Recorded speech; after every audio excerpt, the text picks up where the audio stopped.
Okay, good morning everyone. We meet again today in Ethics and Religious Philosophy class. This is our seventh meeting. For today, we will discuss about this is the picture that could symbolize our topic for today. Yes, today we are going to discuss about the government. First question is what is government? According to Alfred Radcliffe Brown, government is the organization that deals with the establishment of social order.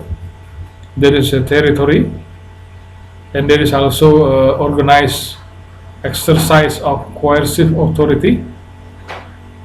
The, the government could use the physical force, and also the power of the government have to be based on the moral authority.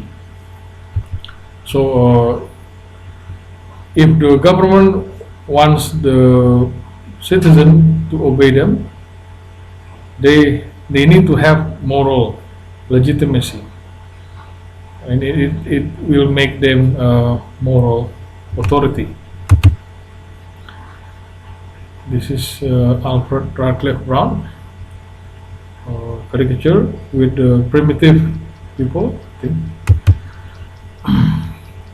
Max Weber,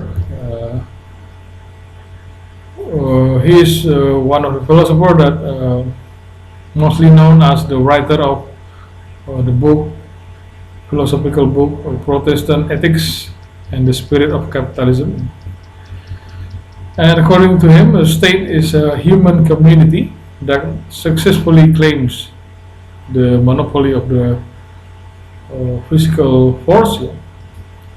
The government able to use physical force legally, and also there is a territory, and the one who execute the decision or the policy in the government in the state is the government.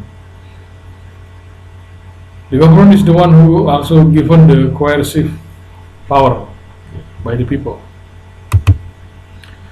Yeah, this is Max Weber.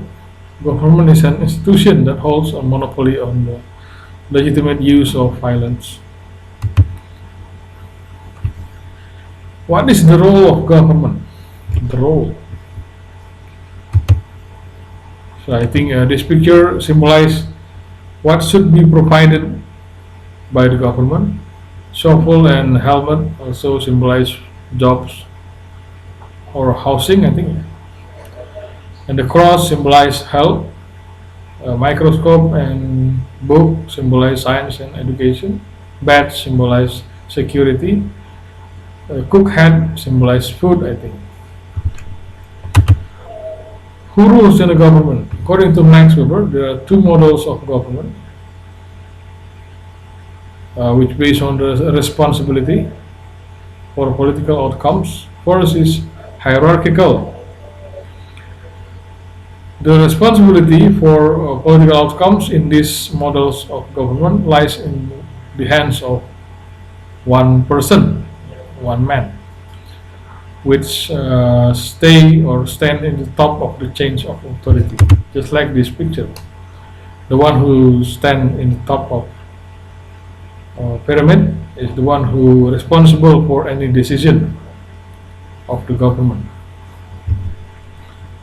or political outcomes. The second is collective. So in this model of government, the political decision made by collective leaderships, and it's really difficult to identify individually which decision is proposed by which individual, and because this is a collective role, the decision made by collective leaderships, just like a socialist state or socialism.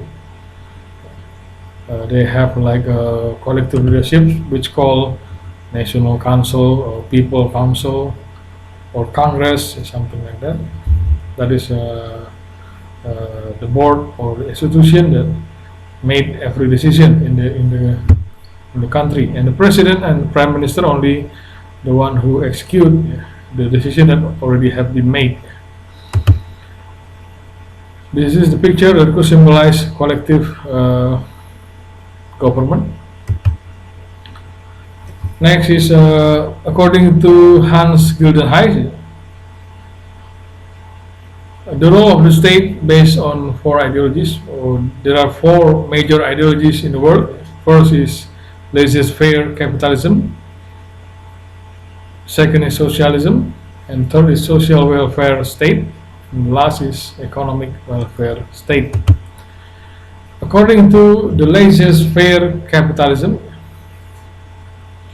the main goal of the state is to provide the environment for free competition. So the government have to create an environment which the citizen able to compete freely in that environment.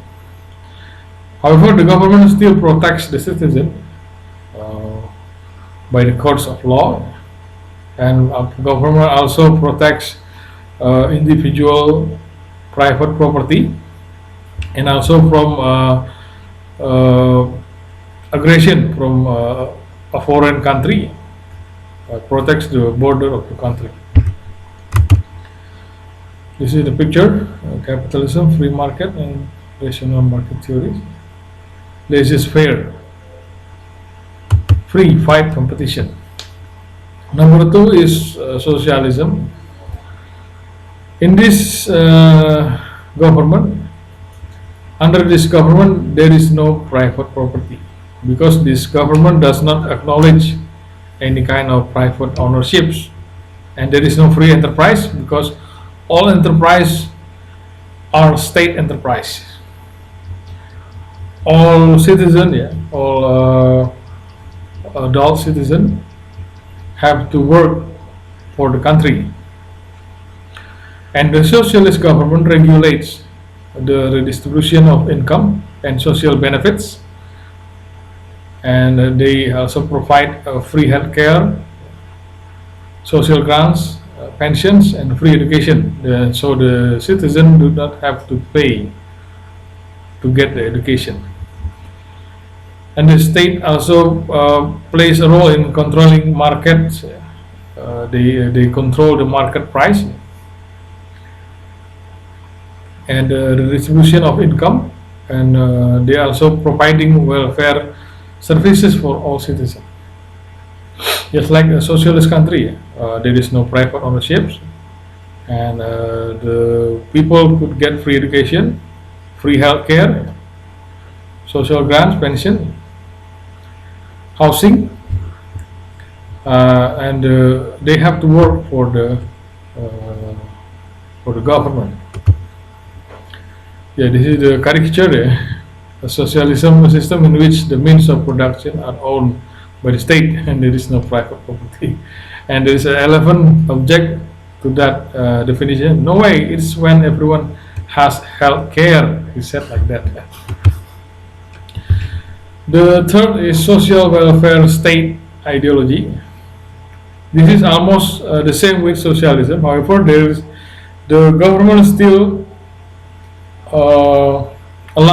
they still allowed the existence of private property, so the citizens could still own the property.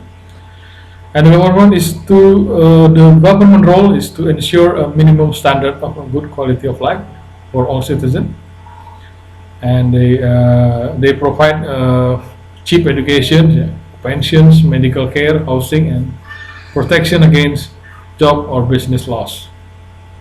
Just like what I experienced in England, the government provide cheap education for the citizen. For the UK citizen, they only have to pay 5,000 pounds sterling a year for the university tuition fees. However, the foreign citizen, they have to pay around 15 to 20,000 a year to get a good education, a good university education in England. So the difference is 10 to 15,000. That's quite a lot of money. And also there is a healthcare, medical care, NHS, and the government also protects their citizen if they face job loss or business loss. The government give allowance to the people who cannot work. Yeah, the social welfare state creates the environment that could ensure the citizen have equal opportunities for a good life. Yeah, this is almost the same with socialism. I call this as soft socialism, but the existence of the difference is the existence of private property. So the citizen could still own their private property. Yeah, this is the picture that could symbolize social welfare state. The last is economic welfare state ideology. This is almost the same with laissez-faire. The role of the government is really minimum. Yeah. However, the aim of the state is to create the environment in which the individual is free to develop their personal economic welfare, and the government also make them able, the individual, to look after his or her personal welfare. However, the government job is to regulate the relationships between individuals through an independent judicial system based on common law principles. So, in this under this government, under this state, economic welfare state, the intervention of the government is really minimum. The state is based on democratic values and free enterprise. Is quite the opposite with socialism. This in this model of government, there is a free enterprise,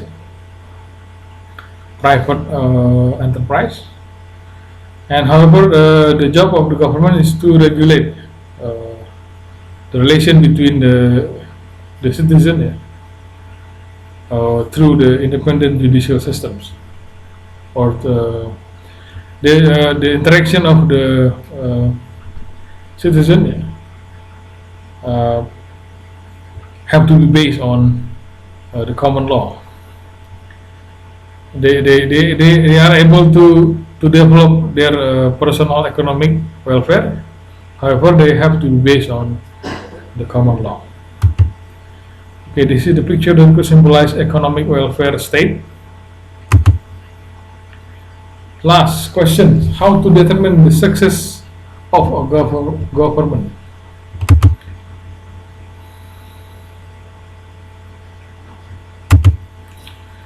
According to Paul Eder, there are 5 distinct characteristics of a successful government. First is strength. How is the influence of the government internationally? For example, just like the U.S. government, their policy always influence internationally, international political and international economics. And their currency, if the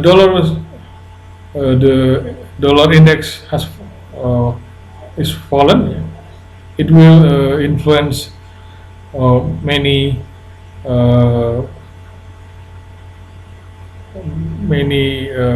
countries, or it will influence global economy. Transparency: how open is the government in the field of communication and data? So if the government wants to be a successful government, they have to be transparent. The third is economics. How financially stable is the government? So the government have to make sure there is no deficit, There is no inflation in the currency. The fourth is public goods. The government have to provide um, the improvement of quality of life for the citizen. The last is social goods. The government have to provide and make sure that all the citizens have social, procedural, and economic justice. So that's all. That's all for today. Okay, this is the discussion. Three questions for discussion. First is based on the criteria of responsibility in government according to Max Weber. Which model does the current Indonesian government belong to? Is it collective model or hierarchical model? Number two, based on the role of government, the state of Indonesia belongs to which type? Is it laissez-faire, capitalism, or socialism, social welfare state, or economic welfare state? And number three, has the recent Indonesian government achieved success based on the success criteria of government steps? Okay, you could deliver your answer in the Google Meet session. Okay, thank you for your kind attention. Until we meet again, yeah, see you in the Google Meet session. Good morning.